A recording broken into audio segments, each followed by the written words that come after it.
بسم الله الرحمن الرحيم ألهاكم التكاثر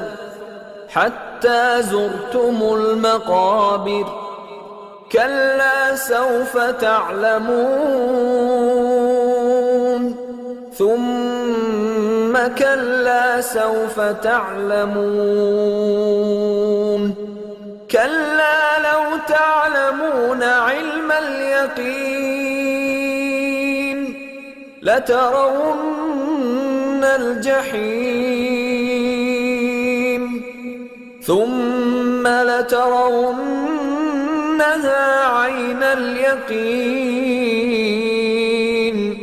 ثم لتسألن